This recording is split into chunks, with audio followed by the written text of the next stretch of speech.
Hello friends, నమస్తే. నేను మీ Priya. Welcome back to Sanvita's kitchen. ఈరోజు వీడియోలో చాలా సింపుల్గా, చాలా టేస్టీగా టమాటా రసం ఎలా చేసుకోవాలో ఈ వీడియోలో చూసేద్దాం. ముందుగా టమాటా రసం ప్రిపేర్ చేసుకోవడానికి నేను ఇక్కడ మీడియం సైజు టమాటాలను 3 టమాటాలను తీసుకున్నానండి. టమాటా రసానికి ఎప్పుడు కూడా బాగా పండిన టమాటాలను తీసుకోవాలి. ఇలా పండిన టమాటాలను తీసుకోవడం వల్ల టమాటా రసం రుచి అనేది చాలా బాగుంటుంది. ఇలా తీసుకున్నాక వీటిని చిన్న ముక్కలుగా కట్ చేసి ఒక మిక్సీ జార్లోకి తీసుకుని కోర్స్గా బ్లెండ్ చేసుకోవాలండి. పూర్తిగా అవసరం లేదు, జస్ట్ ఒక పల్స్ ఇస్తే సరిపోతుంది. ఈ టమాటా జ్యూస్లో 2 గ్లాసుల వాటర్ని యాడ్ చేసుకోవాలండి. క్వాంటిటీలో వచ్చి 1/2 లీటర్ వాటర్ తీసుకుంటే సరిపోతుంది. ఇలా వాటర్ తీసుకున్నాక ఇందులో ఉన్న పిప్పిని మొత్తం సపరేట్ చేసుకోవాలి. మీరు కావాలి అంటే స్టెయినర్తో కూడా వీటిని ఫిల్టర్ చేసుకోవచ్చండి. మరి పూర్తిగా వడకట్టేస్తే టమాటా రసం అనేది అంత రుచిగా ఉండదండి. అలా అని పిప్పినంతా వదిలేసినా తినడానికి అంత బాగుండదు. ఇప్పుడు ఒక మిక్సీ జార్ తీసుకుని అందులోకి 1 టీ స్పూన్ జీలకర్ర, 1 టీ స్పూన్ మిరియాలు, 4 నుంచి 5 వెల్లుల్లిపాయలు, 2 ఎండుమిర్చి తీసుకుని వీటన్నిటిని కోర్స్గా బ్లెండ్ చేసుకోవాలండి. మీ దగ్గర రోలు ఉంటే వీటిని రోట్లో కూడా దంచి తీసుకోవచ్చు.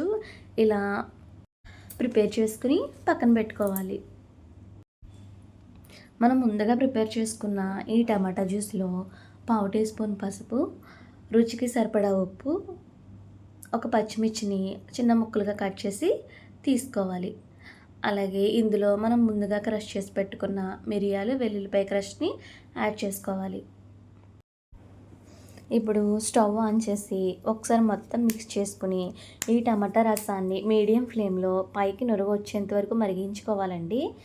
ఈ టమాటా రసం మొత్తం మరగడానికి 10 నుంచి 12 నిమిషాలు టైం అయితే పడుతుంది.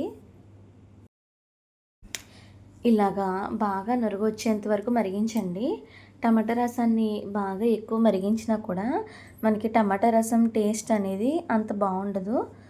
సో నేను చెప్పిన టైం అయితే సరిపోతుంది. ఇలా మరిగాక నేను ఇందులో 1 టేబుల్ స్పూన్ చింతపండు రసాన్ని తీసుకుంటున్నానండి. మీరు తీసుకున్న టమాటాలు పుల్లగా ఉంటే కనుక ఈ చింతపండు రసాన్ని స్కిప్ చేసుకోవచ్చు. ఇలా ఈ రసం యాడ్ చేశాక మొత్తం అంతా ఒకసారి మిక్స్ చేసుకుని 1 నిమిషం మీడియం ఫ్లేమ్లో మరిగించుకోవాలి. ఇలా మరిగాక మనం ఇందులోకి తాలింపుని ప్రిపేర్ చేసుకోవాలండి. తాలింపు కోసం ఒక చిన్న ప్యాన్ తీసుకుని ఇందులో 1 టీ స్పూన్ నూనె, 1 టీ స్పూన్ నెయ్యి, అలాగే 1 టీ స్పూన్ ఆవాలు, 1 టీ స్పూన్ జీలకర్ర, 1 టీ స్పూన్ మినప్పప్పు, కొంచెం కరివేపాకు, ఒక ఎండుమిర్చి కట్ చేసుకుని వీటిని బాగా ఫ్రై చేసుకుని ఈ టమాటా రసంలో యాడ్ చేసుకోవాలి. ఇలా తాలింపుని వేసాక 1 నిమిషం సిమ్లో మరిగించి స్టవ్ ఆఫ్ చేసుకుని కొత్తిమీర వేసుకుంటే ఎంతో రుచిగా ఉండే టమాటా రసం రెడీ అండి. ఇంట్లో కూరగాయలు ఏమీ లేనప్పుడు కూడా ఈ టమాటా రసాన్ని చేసుకుంటే 1కి 2 ముద్దలు ఎక్కువే తింటారండి. సో అంత రుచిగా ఉంటుంది. ఈ వీడియో మీకు నచ్చితే లైక్ చేయండి, మీ ఫ్రెండ్స్ అండ్ రిలేటివ్స్కి షేర్ చేయండి.